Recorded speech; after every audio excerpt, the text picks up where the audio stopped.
We're on. So, okay. So today we are bringing you EA back on popular demand, guys. Anyway, so I asked people what's gonna be the topic, and people were like all over the place. It was usually newbie topics such as astral senses, demonic alchemy, and demons in general. Mhm. So, I just gonna ask you, EA, like, what you have going on, like, what projects are happening? Because I have seen like a lot of new books came out, and we have some old authors, and we have some new authors, and it looks like you kept going after what happened. So, like, can you elaborate a little bit on what you are building on right now? Like, what is going on? Yeah, excuse me, had a little throat attack there. But yeah. Let me start the story. I guess a few years ago, when it got canceled all over the place, that really made me have to consider, like, why am I doing this? What am I actually trying to do? It can't just be a business about making money. It can't just be about getting views. What am I actually doing here? And really, I was able to really get a better look at, like, I don't want to just publish anybody who comes out with just some stupid. I don't want to say stupid. Everything that we've done is great, but we've we've taken a lot of chances with a lot of kind of stuff that might not be really what I might consider to be important. What I think is important is giving people tools of power. I would even phrase it as weapons. I do believe that we're in the middle of the greatest spiritual war that this planet's ever seen, and that we need weapons. We need to be able to fight this war. And this, when I say weapons, this doesn't mean anything to harm others, but there may be the need to actually do real spiritual warfare with what's going on right now. Um, so a lot of the books that I've pursued to publish are along those lines. I've done spell books, so wealth,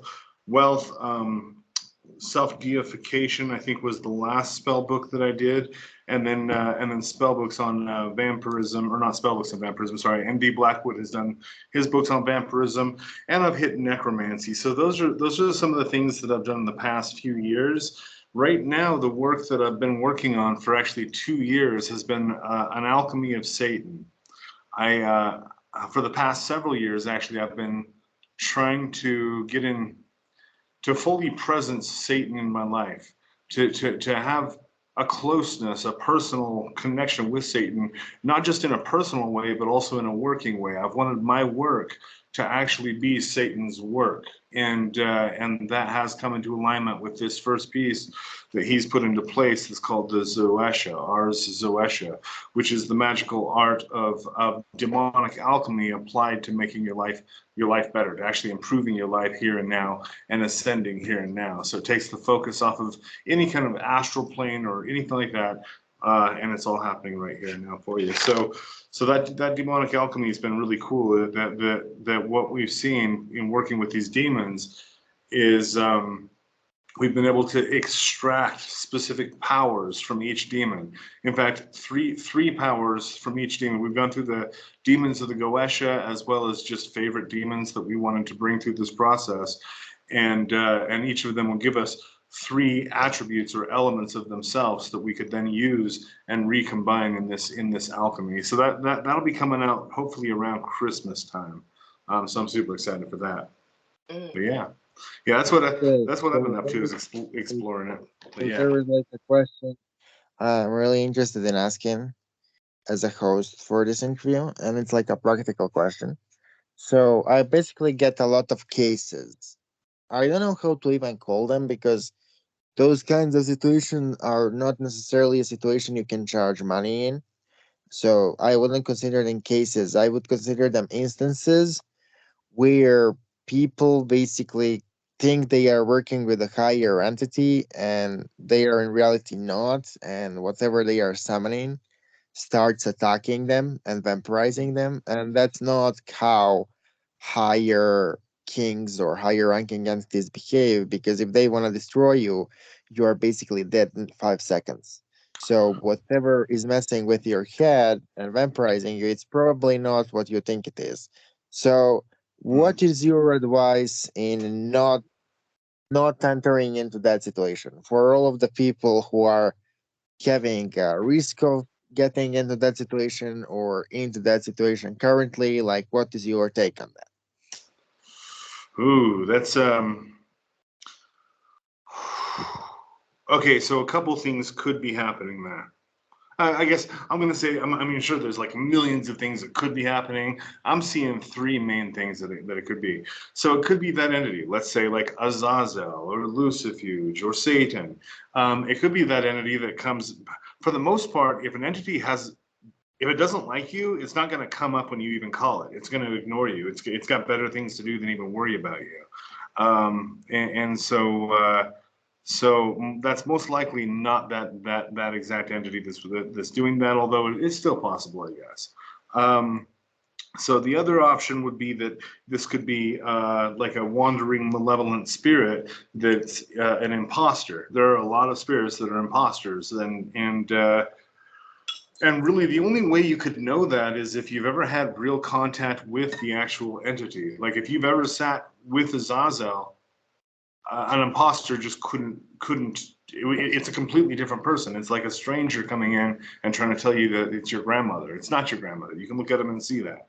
And so really the antidote for that would be to like try to like to make real contact with them. But here's what I think it probably really is that the person's trying to make contact with that entity isn't really maybe using proven methods, or they're not really fully investing themselves in their methods, and so they're what they're doing is they might be creating an archetype, or not even archetype, but an egregor of that spirit, or a servitor, a projection of that.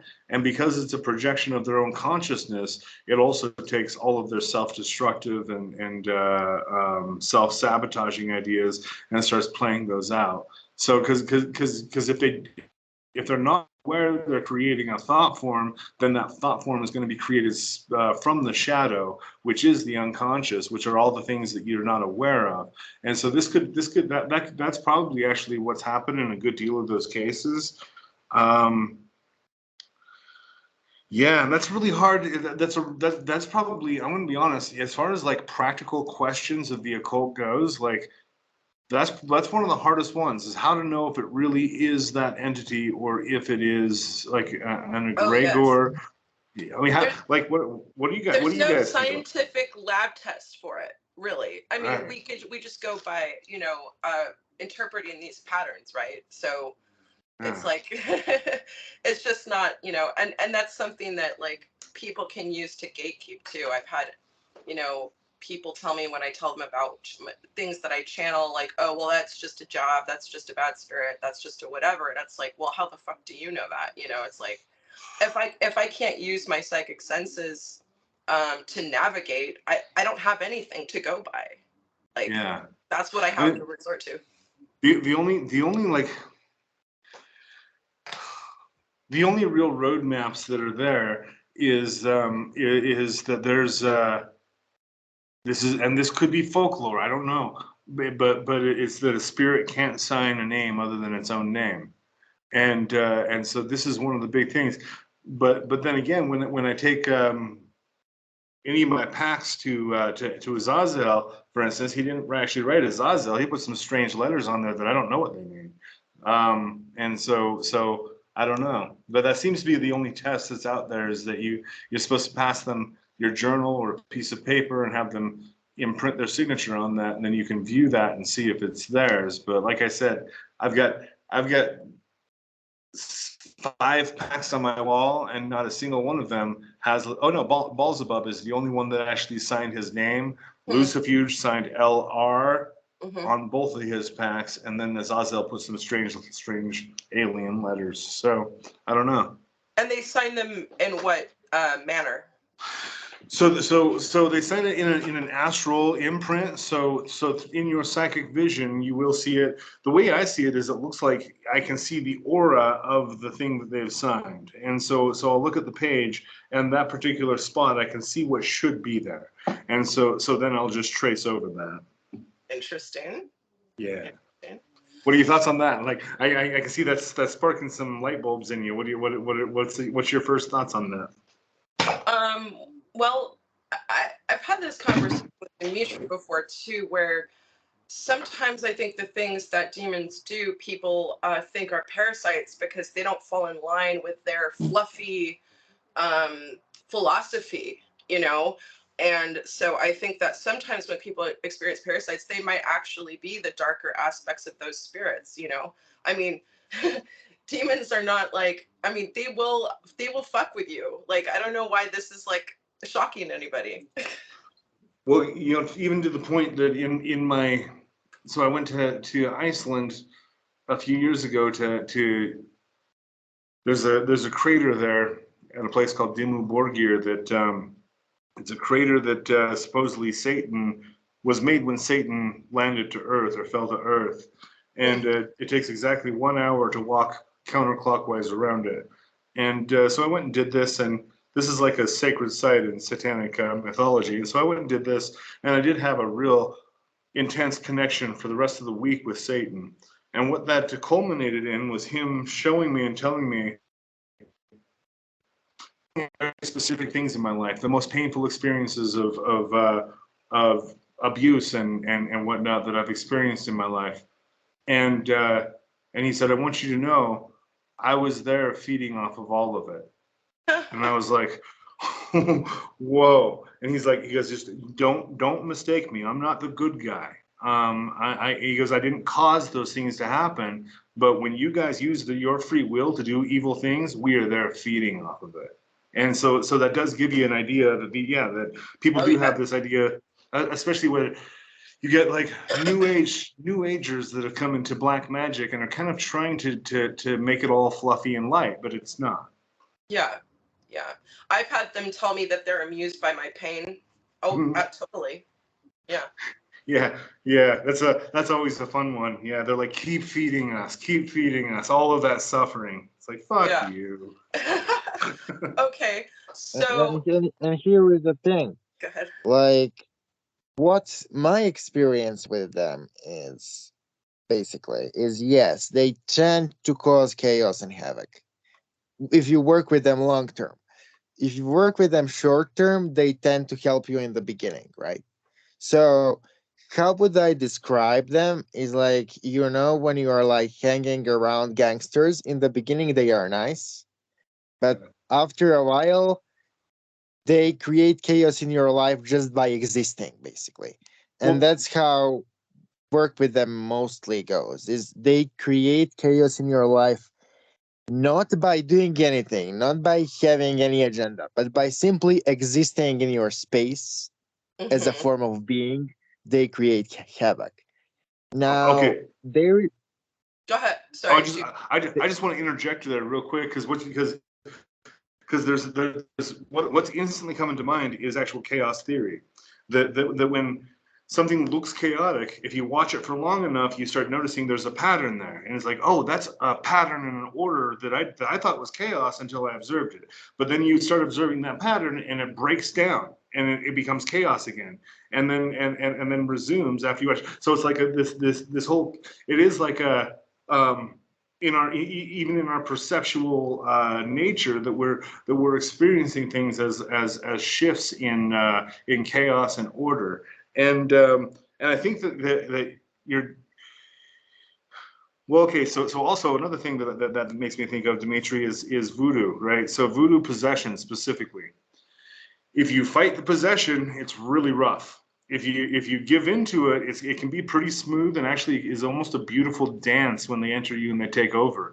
But there is a letting go, and so this is my thing. This is my thing with working long term with these demons. It is a constant process of letting go, stop trying to control it, and which is crazy because when we get into this, most of us come to this because we want control. We want to have more control over our lives, and what we find out is we have to give that up. Yes. Yeah. I am glad that I am not the only one saying this, because like I have been doing channelings for a particular person I am not going to name, and like letting go came in like 15 times. Mm. Like there is a That, point where you basically have to let go of things and you have to just let them arrange the situation in order to make them give you what you want. Now, what I wanted to like comment on earlier is that when you work with them for long enough, you basically build like a robotic way of dealing with adversity. So you basically dissociate from your own feelings whenever you get into a difficult situation. Your brain turns on autopilot and you are just able to handle things. And you don't break under pressure. And this is one of the things you really have to learn, and they are really big into it, that like dissociating from yourself in order to not break under pressure is one of the things you have to build when you work with them, because otherwise what they tend to do is they tend to create more and more intense emotion every single time. And so if you don't study with them on how to cut off yourself from those emotions, you will simply break apart, because emotion is more intense every single time and there is a limit to how much stress human being can handle. And so yeah, yeah, you yeah. want With that, I would say that should be paired with the discipline, and I have turned this into a discipline of intentionally facing the most difficult things, and this is shadow work for sure. Intentionally sitting with it, and if that means reliving events or just looking at them, feeling what you have to feel, and trying to raise your threshold. Because you're right, we do have like a capacity of emotion, and emotion is what emotion to me is. It's a gauge of energy. And so that gauge can get way overwhelmed with specific emotions or situations that you're right, you do have to retrieve from. And this is why this is probably why the people that are that are interested in black magic and demons are people with PTSD, because we don't do well when things are calm. We do well when things are in chaos, when we have to respond to crises. It's a really interesting mix there.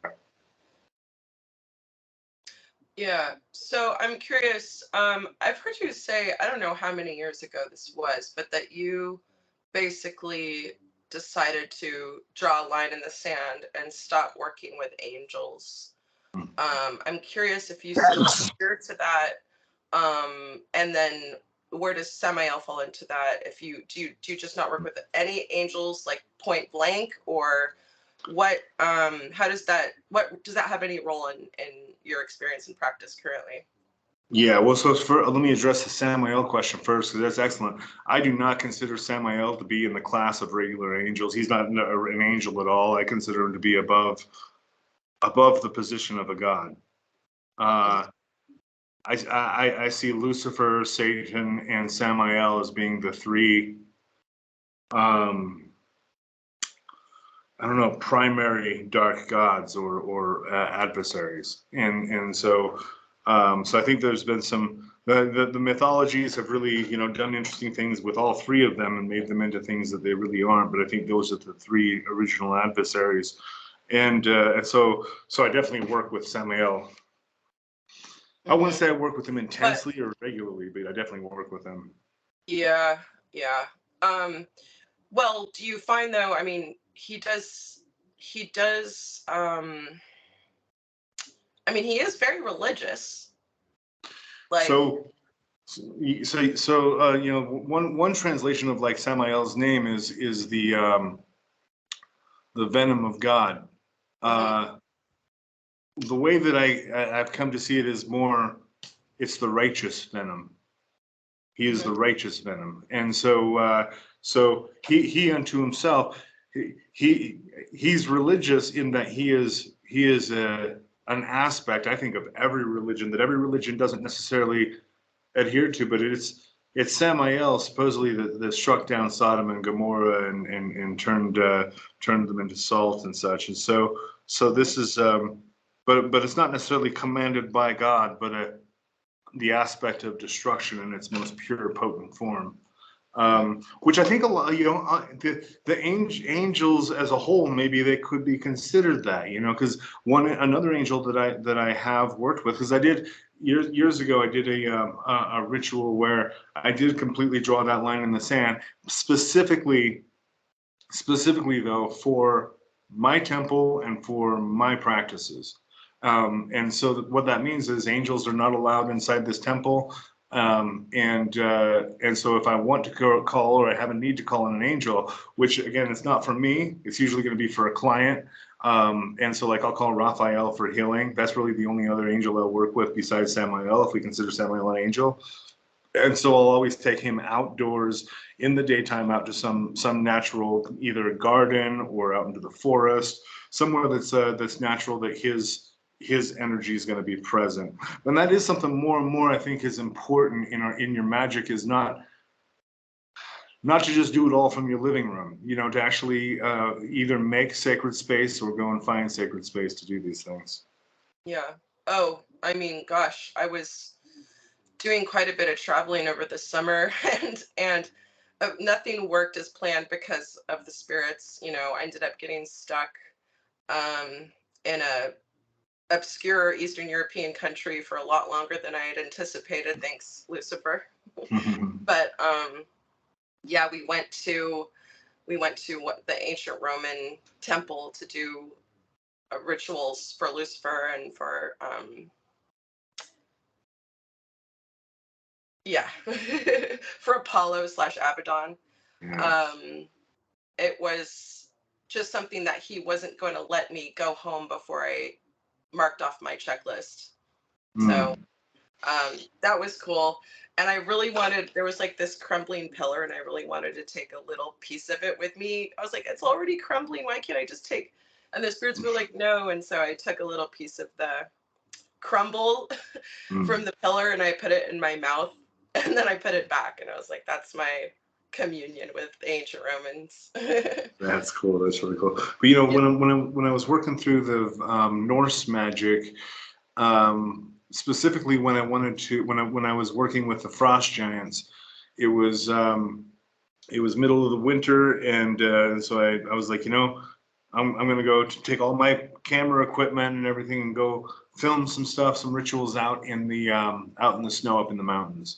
So I go drive up to the mountains, and my truck gets stuck in the snow, and I am out in the middle of absolutely nowhere, and so my cell signal's not picking anything up, and I had made a call. The last call I'd made was like 50 miles back there, so I was like, okay, at least I know where to go. I'll just start walking, and I was super pissed off about it, until as I'm walking, I was like, oh wait, okay, so in order to walk the 9 worlds, you can only walk those as Odin. Does Odin drive a car? No, he's always walking. And unless he gets a ride from Thor, he's always walking. So I'm like, it makes sense that I'd walk. And in order to get in touch with the frost giants, like, first off, these are powers that are stronger than me, and so they're going to make my car break down, so I've got to submit to them. So I was kind of going through this spiritual process of kind of coming to the understanding, I think like you did, of like, this isn't just an accident, this isn't just a delay, this is part of the ritual. And and then I got a ride from a dude driving a garbage truck, pulls over, picks me up, and he looks just like Thor, long hair, beard, and he's like, you need a ride? I'm like, yeah, let's go. So but it is, I think that and maybe this is part of it, is like there's a I think we start out by practicing magic, and then somewhere along the way, like magic, it infects our whole life and everything. So it's not just a ritual. Like the ritual is like a formal celebration of a thing, but it's like the things are always happening around us. Oh yeah, and the Norse gods, they got me lost for sure. And they manifest in people, like people that look just like them just show up. It's crazy. Like I can totally identify with what you just said. Yeah. Yeah. Sure. Yeah. Dimitri, do you have any more questions? So I have like a remark I am gonna make. So basically there is like a specific thing about Odin, is that it's not necessarily a spirit you can call in a classical way. You can summon him, he will come, but when you summon him, it's usually not the most intense experience. What I found with Odin is that he tends to appear and disappear on his own. And Yes. that's like a Yes. key characteristic of his character. You Mm-hmm. know, once in 3 months, he's gonna like come to me, and I know that like maybe a day or 2 days after that, I'm going to travel somewhere. I don't know where, but somebody will come up and I will travel somewhere. And it Mm-hmm. happens without exception. As Oh soon yeah. as he appears, I am traveling somewhere physically in 3 days. I can Mm-hmm. be in the middle of nowhere with no electricity, and if he appears, somebody will come in 3 days and pick me up to 3 days. And that's like my personal experience of working with Odin. And Hmm. whenever I call him, he comes, but he really doesn't tell me anything. The only way for him to tell me anything is for him to appear. That's at least my personal experience with him. So, what's your personal experience with him, guys? Yeah, you know, I I always okay. So I always just felt like for most of the time I worked with runes and worked with anything with Norse magic. I always just felt like Odin was a very father figure overwatching everything. But then I had a client come out for a boot camp, and he said, you know, I want like that was one of the big things he wanted to do. He wanted to call upon Odin, and so we went out, drove for a couple hours to get out to the forest, and we get out to this beautiful spot, and we do this whole ritual. You know, we go find the perfect branch to consecrate. We've got the different consecration materials that we're using. Get the whole area consecrated and do like proper invocation of Odin. And we both at the same time looked up, and what we understood in that moment and was that Odin was the sky above us, and we both like just felt we could feel this connection with it. We weren't just looking at the sky, but the sky itself was Odin. It was him the whole time, and now we were finally seeing him as himself, the sky itself, and that was probably the most like magnificent enormous manifestation of Odin was just simply looking up into the sky. It's not like I saw his face or I saw a spirit. It was just the sky. But it was like, fuck, Odin is the entire sky. Mm-hmm. And so that was my best manifestation with him. I've never actually tried to just evoke him because that doesn't seem like that's how these. And I've never really evoked any of these entities in a classical Western sense from the Norse or Viking systems. That's Yeah. just not what they respond to. So, Yeah. Yeah.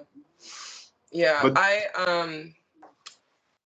Well, when I approached the Norse, they sent a god to me that I'd never heard of. His name was Balder. Hmm. That was the first that god that I worked with. And then I worked with, well, I didn't, yeah, again, these gods just showed up on their own accord. Odin came to me, but I never summoned him. I had a ritual kind of when I was in Europe that was along the lines of what he had showed me.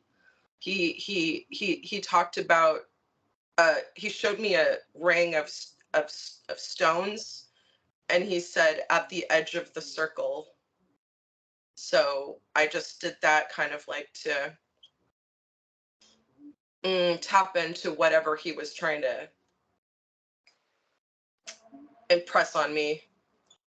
And it seemed to be about that particular thing seemed to be about, I don't know, just that crossroads, connecting with the ancestors, connecting with the whole cosmology, I guess.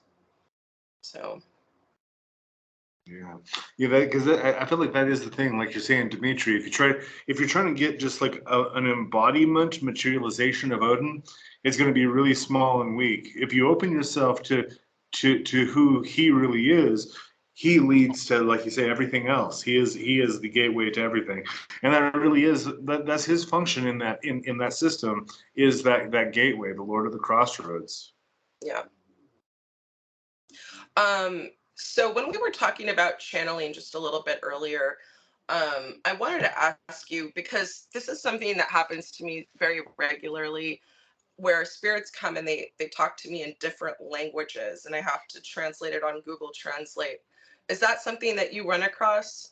Yeah, yeah. Thank the gods for Google Translate for sure. Yeah, I'd be lost. Well, and here's the thing. I would think I was crazy because I'd be hearing stuff that didn't make sense to me. Yeah. And the only way, like, I'm like, is this maybe a term I haven't heard? And so I'll punch it into Google, and it's like, did you mean? And then it'll show me. Some of the languages I've gotten are Portuguese, German, French, Italian. Yeah. I don't know that I've gotten any Asian languages. I've gotten some Middle Eastern. I've gotten Nabatean and Aramaic. But Okay. yeah. Fantastic.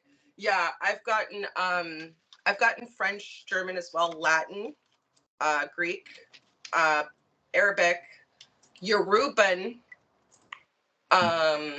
What else? Sanskrit, Hindi. That's all that's coming to mind. Spanish. Yeah. I don't know, but yeah. So So can I? Sorry. So I just wanted to regarding ask. So languages, go ahead. regarding languages, I get Sanskrit a lot, probably because I work with Hindu stuff significantly. But you know, they tend to give you those messages as soon as you start doubting the reality of this. Like, as soon as you start doubting the reality of this, they gonna give you like a full paragraph, fully translatable paragraph in a language you have no idea about. And it's like an inside joke to them to prove to you that you cannot be hallucinating. Basically, there is no way you can hallucinate entire paragraphs in a language you don't know. Mm-hmm. And Right. what is really the most shocking is that different spirits tend to give you different sentences which correlate to things related to them. For example, I channeled a bunch of chants from Lilith, and word Artava was appearing over and over again. And I am not sure, I need to check, but I think Artava is one of the Sanskrit derivatives or variations for menstrual impure blood. And it makes complete sense that the word Artava would appear in Lilith related material because she is all about that stuff. And so there is a lot of things like that. Yeah, and Mm. also when I find, at least when I'm working with a certain entity, right, and I think it's going to go one way, like I'm just going to be working with that entity and there's kind of a linear path, what happens more often than not is that abruptly another entity shows up. It might not even be in the same pantheon. And it's just like this, 180 turn. And I'm like, well, that doesn't make sense, but it doesn't make sense to not follow the trail, so it's like interesting how, I don't know, the interconnectedness of all of this. Yeah. Yeah. No. When I finished my final initiation into Vodon, I call Papa Legba and he says, I don't want you to call me for a while. And I was like, okay, well, what am I supposed to do? He says, it's time for you to start working with Azazel. I was like, Azazel, I've worked with him like once or twice. I never thought much of him. He's like, no, you need to work with Azazel. And that changed everything for me. But I was like, how do you even know Azazel? Like, Right. that's one of the crazy things. But it is like, this is really here's the really weird conundrum this hits me with is like I'm a really hardcore believer in free will, but at the same time there's very clearly a path that's laid out in front of us that we don't really have a choice but to walk. Yes, I've had a similar experience. Like I went to call Legba at his altar, like I've done for so many years, and he didn't come, and instead it was Thanatos. And I couldn't call Legba. It was like, no, Thanatos just stopped everything. So I understand that. Yeah. Very strange. Yeah, but yeah, but you said something really interesting there of like it doesn't make sense, but it makes a lot less sense to not follow it. Yeah. Yeah. Yeah. And you know, it's interesting. I was thinking about this today. Is like,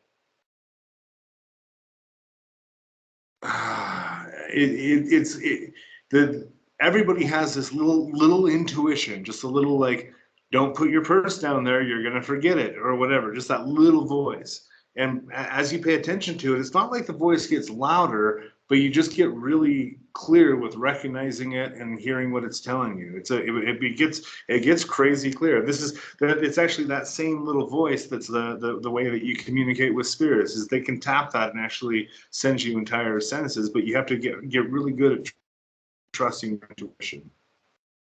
Mm-hmm. Yeah. Yeah, definitely. So I have like a question, which is like a practical question, but also like a dilemma I have, like a lot of other people. Let's say that I am having a pact with Lilith, right? And then in the middle of a Lilith pact, Belial shows up, right? So what am I supposed to do? Am I supposed to keep my Lilith stuff or to pause it and to keep Belial shit on? Because what I personally do is I keep, for example, Lilith thing as an obligationary part, and then whoever shows up, I follow it as much as I can. But as they stack atop of each other, it becomes really difficult to basically work with them all.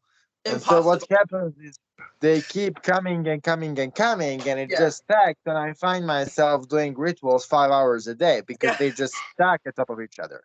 Yeah. And so, what to do there? Because they seem to be coming, every single one seems to be coming for a reason, but what to do? Like, are you supposed to keep the pact, or are you supposed to just stack them, or are you supposed to just move from one to the other as they come? Like, what is All your right. So opinion on it? yeah. So first off, I hope this doesn't interfere with anything with your channel, but Lilith is such a whore. Because she will show up with because this is actually a common experience, and it's really interesting that people are making note of it, because I've had several people hit me up with this same question, where they'll work with Lilith and then Belial, Samael, Satan, Azazel. Who else have I heard of? Yeah, it just stacks. Yeah. It's like, Yeah, it's like she's got, but you don't necessarily, what that's showing you is that that's she's showing you a slightly altered aspect of herself. So because it's like Lilith is Lilith, but then when she unites with, let's say, Belial, that brings a completely different aspect of her forth.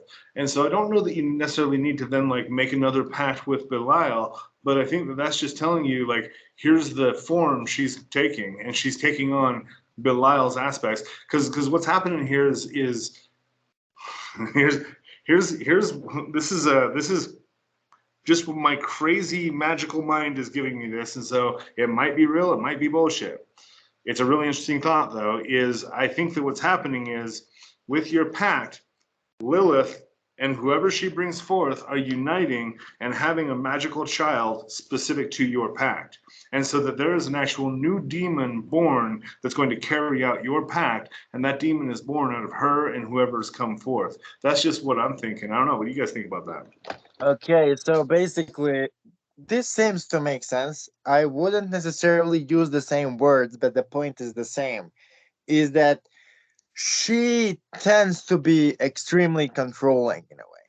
So Lilith is all about freedom, quote unquote, and liberation, quote unquote. But once you start working with her in depth, she is extremely controlling, and she runs the show. She runs the festival. And so what you are trying to say, in my opinion, you can correct me if I am wrong, is that she invites all of those spirits and creates a form of meta narrative which takes over your entire life.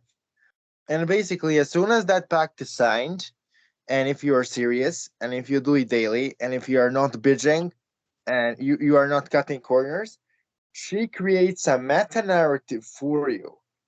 she is a common denominator between all of those entities. All of them are coming in forms which are compatible with what you are trying to do. So she basically brings them all together, like on a council, and she says, those are the points you guys gonna do, and you're gonna form this person in this way. And she's gonna gather them all and create that meta narrative. So yeah, I see where you're coming No, from. yeah, I think the way you framed it is that's actually a really almost scientifically more accurate way of saying it. But yeah, that's very good. Danny, what say you? Yeah, I mean, when I got barraged with a million spirits when I started out,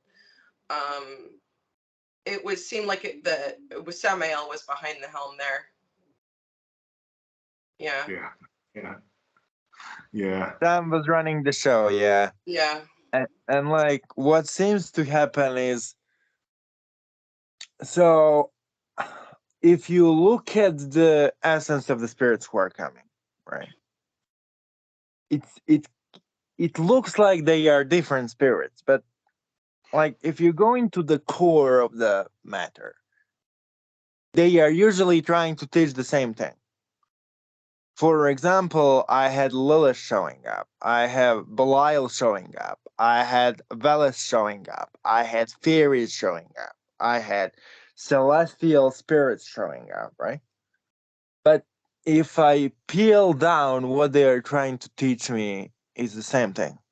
Mm. And so let's say because Danny was like, she had like 7 spirits coming, and it could be said that I not necessarily misinterpreted the situation, but I thought she could stick to one spirit, but now I say that it's not necessarily the only way of seeing it. If we look at all of those spirits, they were basically trying to teach her the same thing. What it was is like she probably knows, but basically when like you have those spirits bombarding you, it's usually the same thing they are trying to do, just from different angles. Well, so just this morning I watched your video. You had done a YouTube short on what was it? I can't remember what you called it, but it was basically about that you're going to start seeing people for who they really are. You'll start seeing, your enemies will show themselves to you. People who are trying to use you will show themselves to you, and and that's something that Samael is really unique at. Is when he comes forth, he devastatingly shows you all that's wrong with your life, all the people that are toxic for you. He really makes it clear. What Samael does for me is he turns me into a sharp sword, and with that sharp sword, I can identify what needs to be cut out and cut it out. Yeah. And when Samael comes forth with Lilith, that is a really interesting. It's almost like they're somehow what I would what's coming to me for that is that somehow revenge is being born, and I'm not sure what that revenge is towards. Does that make sense at all? So I know what you are pointing. Like I know what you're trying to say. So Samael is the embodiment of the divine wrath. He is the wrath. He basically appears and he burns everything down. He indiscriminately tarnishes and butchers everyone because everyone is fucked up. And everyone who claims any form of moral superiority or righteousness is simply in a form of self-delusion.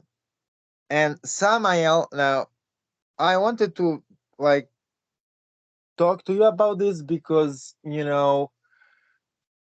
it's a really interesting concept that basically, and this is what Samael repeats to me over and over again, is that the concept of karma as we are taught, or the concept of divine retributions as we are taught, is basically misunderstood. So what he claims is that divine retribution and karma are nothing more than the consequence of cause and effect. So let's say that they write in the Bible, for example, if you are promiscuous, you are going to get divine retribution. And I am like, what the fuck? Like, this is bullshit, right? And then I asked Samuel, like, why would somebody write this bullshit, right? And then he was like, okay, so I am like asking you to take concept of promiscuity, right? Whatever you are doing, and then rock it up to 11. Just like logically deduce what will happen if you put it on steroids. And there is no limits on that. Okay? And then I'm like, okay, let's say I put it on steroids and let's say I fuck everybody I can. And what's going to happen is I am pretty much gonna have a bunch of angry people. I'm gonna be pretty crazy because I'm going to focus on fucking all the time. I will not necessarily be able to achieve my goals because I will be exclusively focused on fucking all the time. And if I put the focus on fucking up to 11 all the time, what will happen is my life will go into ruins. And he was like, that's what the warning is about. So the warning is about, like, if you do certain things, right? Nature is arranged so that you're going to destroy yourself. It has nothing to do with some like abstract, natural, or supernatural principle. It's basic logic. Let's say I go around killing a bunch of people. What's gonna happen is first and foremost, there is a big probability of me going to jail. If I don't go to jail, I'm going to have ghosts of those people attached to me, so I have to deal with that. And also, the act of murder creates dissociation. So if I murder too many people, I will not be able to feel my emotions, which will destroy my emotional well-being. Mm. And so that's what it's really about. So the karma is basically about consequences of what we do in the real world. It's not about abstract concept of divine retribution, which basically doesn't exist. Yeah. It, uh, Well, first off, I felt like you were reading pages out of my journal with that whole scenario there. Because absolutely, you just described exactly some of the things that I've experienced. Yeah, well, that's the case with anything that you crank anything up, and it's going to have it's going to have just even magic, like you said. You said earlier, you're like, I'd be spending 5-6 hours in magic in ritual every day if I was. Well, yeah, and literally, that's not possible. Like, I mean, it's possible. It makes it really hard to live in society. It makes it really hard to have a mind that functions in the way that society needs you to function. So yeah, but there's also another level to it though that I think is really important. That's a level of beliefs. Because I think if you do something, you steal some candy from the candy store, there a couple things. For one, you steal some candy from the candy store. I do believe that there's an energetic exchange there that needs to be fulfilled, and so you're gonna owe that money somehow or another. Somehow you're gonna lose enough to make up for that for what you've stolen. I do believe that wholeheartedly, but part of that is because of my beliefs. Also, if you walk away from that and you feel guilty and you feel like you should be punished, you're going to then invoke punishment upon yourself, so you can create your own karma that way, for sure. But by and large, it is by the natural consequences. Let's even look at like the case of love spells. Why do love spells go wrong so often? Most of the time because they work, and that you get what you've asked for, and it's not exactly what you wanted or needed.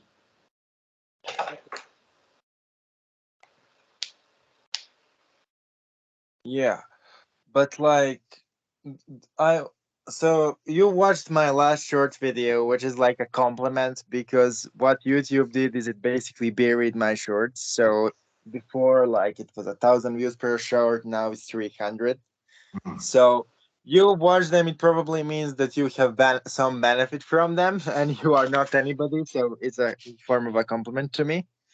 Yeah, But yeah. basically, so let's talk about that for a second. And that was specifically Belial's quote, right? That was Belial's quote. So what he was saying, I don't necessarily think that I did a good job in condensing it into a short. So I did a lot of dark work, okay? Break up spells, breaking up friendships, breaking up marriages, breaking people down, right? Hmm. In a form of like malignant intent to destroy their lives or breaking relationships or whatever. And then I had a lot of guilt because I made my profession out of it for a time. And I sometimes did it even when I think it wasn't necessary. But I answered like a philosophical argument with myself. Like, what is the point of this? Am I just causing chaos? Am I the corrupting influence, or the things were corrupted already? Right. And then he was like, look, you can see yourself as a corrupting influence. You can argue that you are the one who did those spells and who break up those dozens of people or did curses on dozens of people. I don't necessarily think that breakup stuff and curse stuff are the same thing. I think those are two different things. Because you do curse with intent to harm, with intent to kill, right? While you do removals with intent to end things between people. And it doesn't have to be a bad thing. For example, let's say somebody is in a toxic relationship, or somebody is fucking you over, so you basically want to deprive them of the ability to fuck you over, right? By going into all of those shenanigans. So I don't consider it to be curse, but it's a destructive form of energy for sure. And so Belial was like, okay, so I want you to rewind every single time you used it, right? Okay, from the beginning to the end, and how every single instance influenced your environment, right? And I then went and then like had a deep observation. And then I realized that every single time I did it, it could be with the person I did it, it could be just it happened randomly in my environment. What tended to happen is whatever hidden motivations or agendas or flaws people had, it came up. And I was like, it seems like that dark energy, when called upon, basically forces people to become who they truly are. And so it's not that you are using that energy and causing things to happen. What tends to happen is you use dark energy, and the dark energy reveals people as they are. And sometimes, basically 2 days ago, 2 or 3 days ago, I start my deal with Lilith again. Like, I just take it off the shelf and I start following it again. And it involves some pretty dark stuff, which isn't necessarily malignant, but it's dark and it's a lot of negative energy from the perspective of some people. And as soon as I start doing that, in maybe 4 or 5 days, what happens is like the relationships I had in here just fall apart. But then I realize it has never fallen apart. It's just that I didn't see obvious things which were there. But under the influence of that energy, it kind of revealed itself. Yeah. It's really a lesson. It's really a lesson for us who do this kind of stuff. Is that you are not necessarily changing the reality with this chaos. You are simply creating an apocalypse of real magnitude is a form of revelation. So you are forcing a revelation by pushing that dark energy in. You are not necessarily changing anything. I like that. I like that. I like that. And that kind of positions us then as ministers of the apocalypse, bringing apocalypse to all the things in world that need to be revealed. And this is one of the attributes, one of the special abilities of the powers of darkness is to cause things to reveal themselves. And so absolutely, I think you're spot on there. I don't know. I think on just a physical level in this plane, it's just simply much easier to just destroy something than it is to create something. Also, you know what I mean? Like, Like, let's be real here. You know what I mean? Okay. Yeah. Well, okay. So I'll say it's a lot easier to intend, or it's a lot harder to intentionally create things of your design. But destruction and creation do seem pretty evenly matched on this planet. I mean, like for us to be able to do, and this is where it's like if we just, when it comes to just reproducing and you know, animals creating new animals and trees creating new trees, like the creative process kind of goes by pretty effortlessly without us.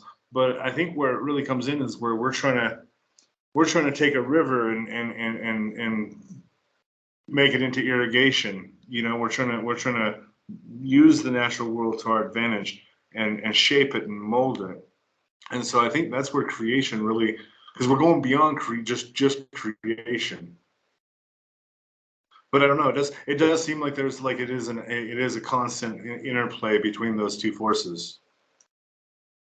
I know on a personal level, I definitely, what you're saying is definitely true though. I can destroy my entire life within seconds. I can, you know, pretty easily without even thinking about it, destroy things in my world. And then trying to actually build those up can be very, very difficult. Yeah, it's like that comedian that smashes the watermelons with the sledgehammer. What the fuck is his name? Gallagher. Gallagher, yeah. Yeah. Yeah. Well, yeah, exactly. You know, get those watermelons back into one piece. Yeah, exactly. But yeah. But it's interesting because that is when Samael rises in our lives. Often, even not through speaking to us. I don't think that speaking to a spirit is the best way to communicate with them. I think having them just show you things in your world is really the best. And so when Samael comes up, he starts to show you through your own aggravation and through incidents, he starts to show you what's wrong with your world. So he shows you what the watermelon is that needs to be smashed. He also shows you where the hammer is at and what to do with it. And so he does come through and does give you that. Yeah, that that bull in the china shop type of energy. Mm-hmm. Okay. I'm sorry, guys. I'm like trying to blink right now. No, you're good. You're good. I got about 10 more minutes before I've got to wrap up. So you got final questions. What were people wanting to know in the chat? I read through some of that. How to open your psychic senses. That's probably one that keeps coming up a lot. Yeah. You know. Oh, okay. So I mean, one thing is I'm pretty sure anybody who's asking the question of how do you open your psychic senses, you're probably more psychic than you're giving yourself credit for. And it's just a matter of like learning how to tune into that.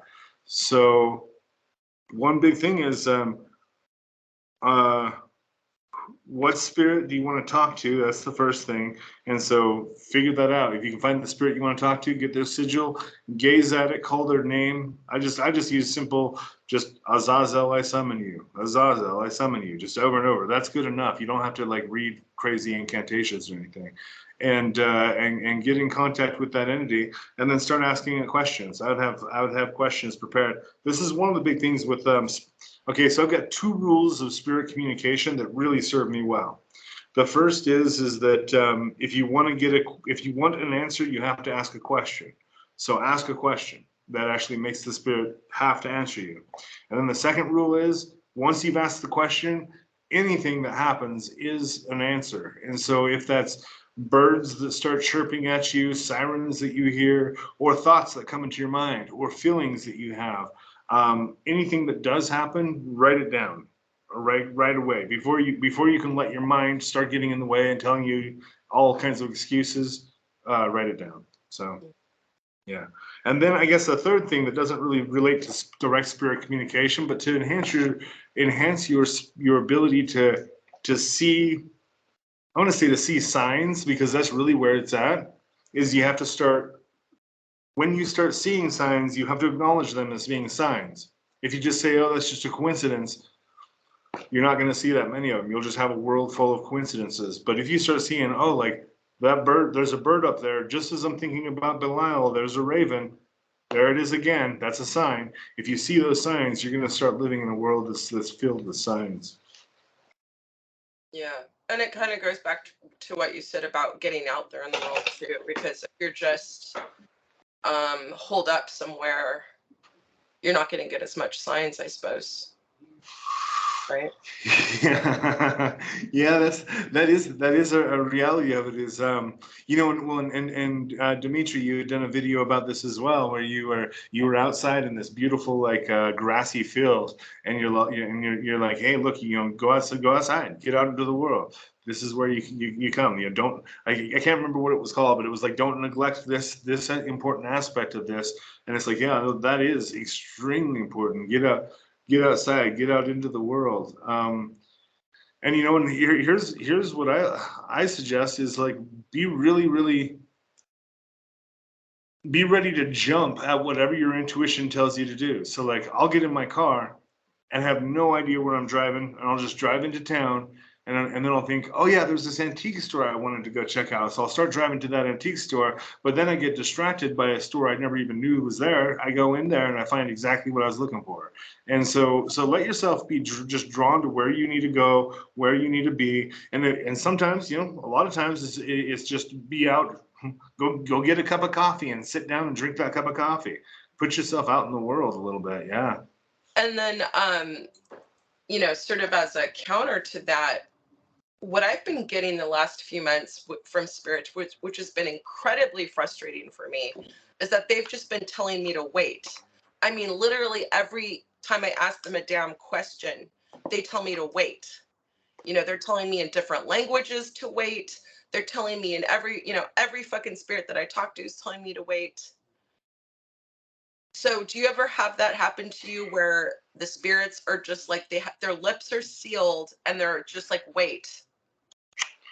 So yes, it's a little concerning. The only time that I can recall that happened was in 2012, and I say that's concerning. There was no like huge like terrorist attack or anything like that in 2012, but that was a turning of the cycle. And when I was trying to do magic, like as I was coming up on 2012, I was trying to do magic, trying to use divination to see past it, and I kept being told like, not yet, not yet, no, you can't see this yet, and so that's one big thing I do. We are in the middle of the greatest shift that we've ever seen as a species, and so yeah. But then I guess so that's the time I've seen it in the big scale. I guess I've seen that in the small scale with like, I'll try to call a spirit, they'll tell me to wait. Usually that's on the small scale if it's not something grand like 2012, because 2012 was a black wall I couldn't see beyond for like several months leading up to it.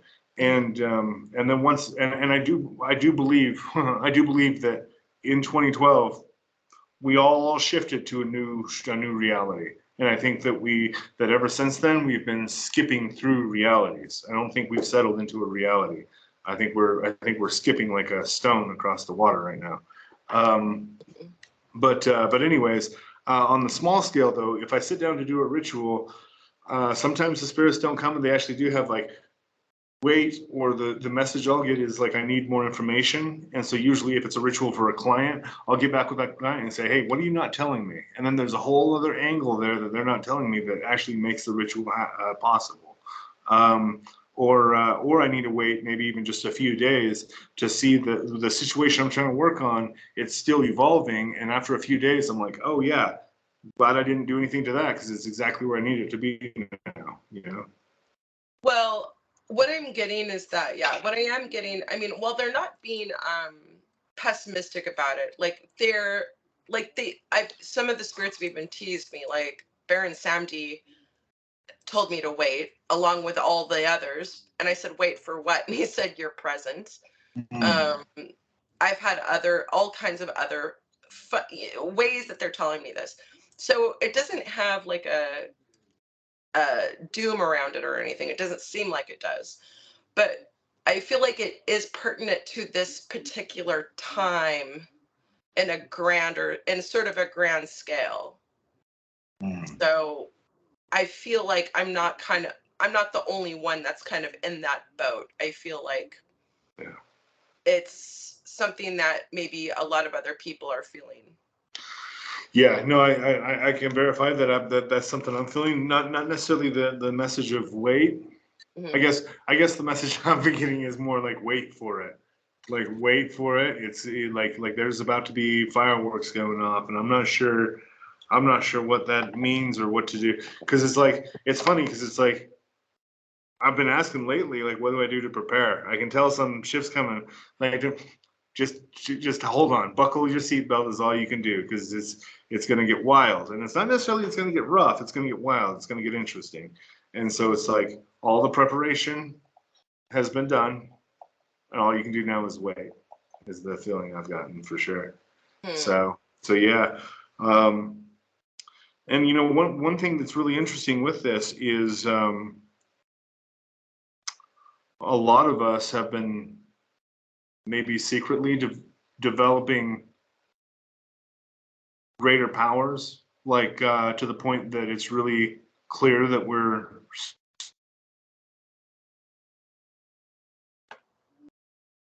Did you freeze? Uh-oh. He froze and it was like a cliffhanger. Yeah, I mean, he will come up, I think. Okay, let's see what happens. We might have to restart it. We can just edit it together, but Then-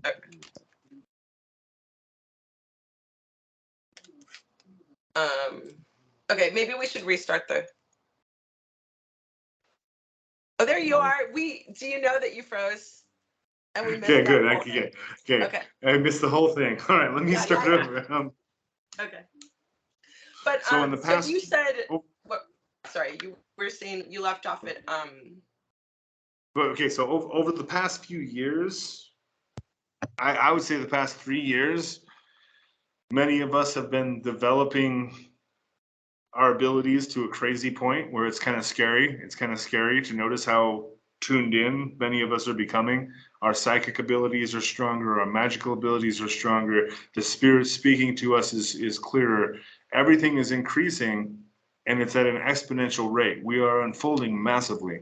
And it's not just us having this conversation, but there are people waking up all over this planet and that are developing superpowers. We are developing fucking superpowers.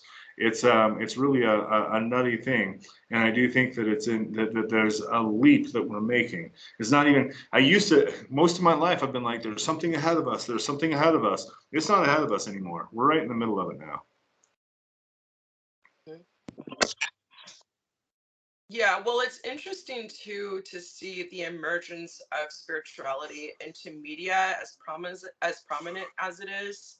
Um, things like fucking. Do you ever watch any of those paranormal shows or like those TV psychics? I mean, like there's like that guy Tyler Perry. Have you ever seen like the Hollywood psychics and shit like that, and like the Dead Files with that medium? So like these types of like occult subjects are actually becoming part of pop culture now, almost on a mundane level. Yeah, yeah. No, for sure. At this point, you can't have a Super Bowl halftime without some major occult significance happening there. It seems like. Well, it's interesting because it seems like right now everybody's starting to wave flags, and I don't necessarily know what this is about, but the people who do have an occult interest are waving that flag pretty high right now. And then other people, like I'm thinking Kat Von D is very famously converting to Christianity and leaving behind Satanism and the occult and whatever. And so there is a division happening. There's a division happening for sure. And I don't know necessarily what's behind it. Hmm. So here is my take on that so-called division, right? Yeah. So so we have like we have two big wars, and then those two big wars which happened recently basically exacerbated all of those divisions. And all of those two wars have one thing in common. They are set up.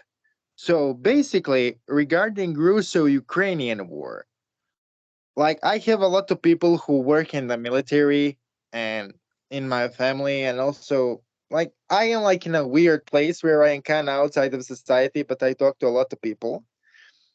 And I was told that in the beginning of Russo-Ukrainian war, basically the entire Russian military and the entire Ukrainian military were having like intelligence exchange. And the Ukrainian military was inviting Russian military into their capital city. And for whatever reason, Russian military waited outside of the capital city until everyone who was for them in the capital city was killed. Or and so what it looks like is that they wanted war to happen because it was all a setup. And basically it looks like a setup for somebody outside to make money. And regarding Hamas Israel war, it also looks like a setup. Because Hamas was founded by Mossad, by Israeli intelligence services. So how it looks like is Israelis attacking their own henchmen in order to kill Palestinians. But the thing is, they cannot capture the Gaza Strip because everyone in the entire strip wants to kill you. Like, you can't send infantry in a place where every single woman and child wants you dead because you are bombing them for decades. And so it really looks like a form of ritual murder, both of those wars. The way they send rockets into people, the way they kill them at concerts, the way they butcher each other indiscriminately, the symbols both of sides use. So the Ukrainian sides in the war uses a lot of swastika symbolism, right? And the swastika is essentially in its core the symbol of the wheel of the year and the symbol of indestructibility. While the Wagner, they are actually not at all Christian group. If you look at Wagner graveyards, every single grave is like a pyramid. So if you look at Wagner graves, it's like a bunch of pyramids, bunch of black pyramids. So it really, how I see even a cult Christian division, right? We see in the modern world, well, if we really go into detail, the division between occultism and Christianity is basically a modern thing. Christianity, even in the Middle Ages, was pretty occult compared to the modern sensibilities. It had exorcisms, it had invocation rites, it had communion, for which they claim that when you receive communion, it's a literal body of Christ, like not a consecrated vine. It's like a body of Christ you are eating, a piece of Him. And so basically, I think that behind every division, there is a setup going on. That all of those divisions make no sense and they are artificially manufactured. And there is a pretty weird and creepy coincidence that despite of all of those divisions, world seems to be stuck whenever divisions appear. If divisions were natural, then they were supposed to lead to some form of progress. But what we see is the opposite. What we see is the world is moving forward, and then some division comes up, and then everything freezes. Everything stops. Everything goes downhill. So maybe I am wrong, but who knows? Well, see, it seems pretty clear to me that, and this is something that kind of hit me actually this morning as I was just looking at some of the news of what's going on in the Middle East and what's going on in Europe and just the state of the world. And it's pretty clear that these are human sacrifices for the God of Abraham. That we got people from congressmen and senators in the U.S. that are Christians that their God is telling them go to war, and then we have the Israelites' God is telling them go to war. The Palestinians' God is telling them to go to war, and this is all the same God. This is all the God of Abraham, and so we have one God that I believe is very closely linked to the demiurge that is inducing people into committing mass human sacrifice and is reaping the rewards of that. And I think it is. I don't think it's to put the world into a better place, but it's actually to create more division. Because the more division there is, the more wars there are, the more engaged we're. Again, that no matter how good we think entities are, they're all out for themselves, and so they're standing over. Whether we're talking about Jehovah or any other god, that they are standing over the battlefields, reaping the souls. So. Yeah, I think we'd be a lot better off without the Abrahamic religions entirely. But I don't. I also think that needs to be a natural evolution. Well, so where does Samael fall into that then? I think in showing. First off, I think Samael is behind the warfare 100%. That he's the stimulating force. He not only is the stimulating force that causes a person to shoot at another person, but Samael is actually the combustion of the chemicals inside the cartridge that makes the bullet fly. He is the velocity of the bullet. He is the bullet impacting the target. The Samael is all of these aspects of motion, action, and destruction. And so he's very much at the heart of all of that. And at the same time, interestingly, I think Samael's presence is also noticed at the same time around the world in the protests that are going on, protests for Palestine, for Israel. And then also there's protests that are just going on. People are rising up against their governments en masse right now as well. And all of this is also Samael. Samael is coming through each person and showing us what's wrong in the world. And unfortunately, what's wrong in the world is never a group of people. If you ever take what's wrong in the world as being a group of people, I think that's a bad combination. But I think it is important to listen to those messages of what's wrong in the world, and hopefully that is the problem that we're seeing with the God of Abraham intervening here and collecting these souls and telling people to commit war, that it's actually robbing us of the ability to problem solve and to find peaceful ways forward. Because I honestly do believe that most of our problems can be resolved peacefully. I don't think that we're ever going to be in a peaceful utopia. I think that that's silly to even try to create. But the kind of warfare that we have and that we've been experiencing ever since the rise of these Abrahamic religions is it's just a cancer on our species. Okay. Well, if we're gonna bring spirituality into it, so where does so Abraham is sort of like the predominantly recognized expression of, I guess, a celestial god, right? Okay. And so in every pantheon we have a celestial. I mean, Christianity is all about the celestial. I mean, it's all about that sort of celestial force, right? But like so where does the celestial how do I put this? Why is Abraham specifically a bad version of kind of that celestial influence? Like, what to you is a positive celestial god? And why do the demons refer? I mean, when I work with demons, they refer me to the Bible constantly. Mm-hmm. Oh yeah, no, I believe my personal belief is that Satan is the one who actually wrote the Bible, and Satan, that's the adversary of any system. We can see the adversary of the system is the one that's actually telling the most truthful side of the story if we listen to his side of the story. But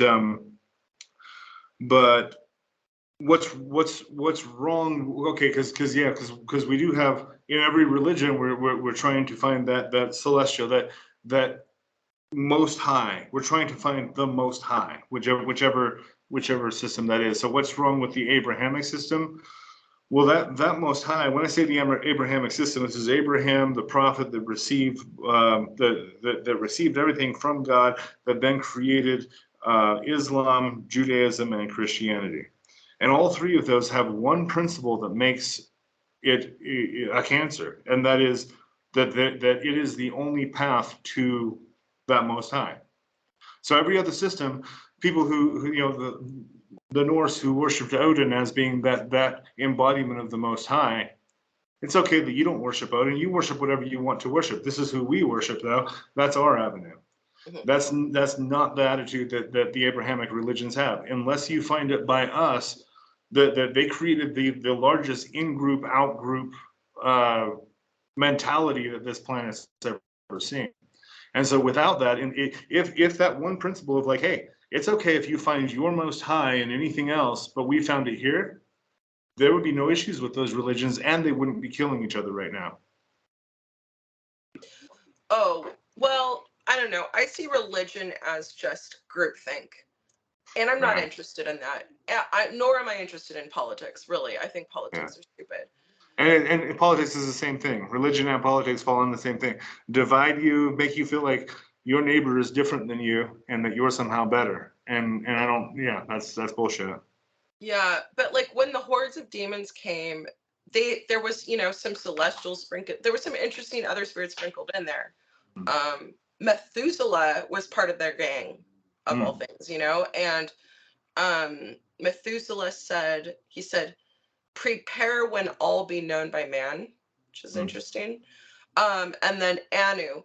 So it was mostly demons, and then Methuselah and Samael.